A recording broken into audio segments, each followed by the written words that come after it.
मध्य प्रदेश जबलपुर नर्मदा नदी बर्गी डैम रे पर्यटन विभाग क्रूज बुड़ी घटना सुरक्षा त्रुटि और कर्मचारी दायित्वहीनता सामना को आसी 9 जनक मृतदेह मिलता बेले आहरी 3 जन निखोज अच्छा अन्य मानक उद्धार करा बेले दुर्घटनार तदंत चली क्रूज रे प्राय 43 जन थिले। ସେହି ଭୟଙ୍କର ଦୃଶ୍ୟ ପ୍ରତ୍ୟକ୍ଷଦର୍ଶୀଙ୍କୁ ବିଚଳିତ କରୁଛି।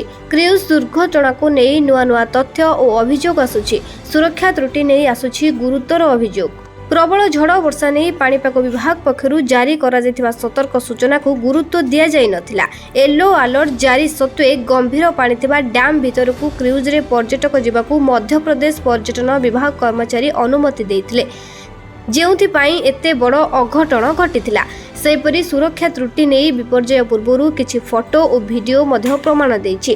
क्रूज रे थिबा यात्री माने लाइफ जैकेट पिंधि नथिले। पूर्वरु लाइफ जैकेट दिया जाय नथिला। प्रबल झड़ वर्षा रे क्रूज भीतर को पानी पसिथिबा बेले लाइफ जैकेट पिंधिबाकू यात्री को कर्मचारी माने कहिथिले।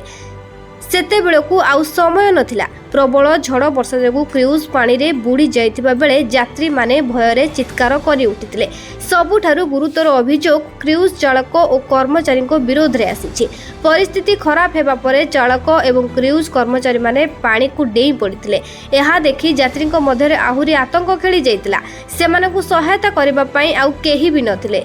झड़ वर्षा मध्य केही बहु कष्ट गंभीर जल में पहरी पहरी कूल पहुंची तो आउ काहाकू उद्धारकारी टीम उद्धार करथिले, जहा पाखरे उद्धारकारी टीम पहुंची पारि नथिले और जेउ माने पहरा जानि नथिले सेमानकर जीवन जाइछि।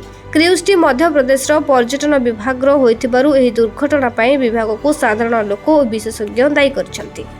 Bureau report Birja news.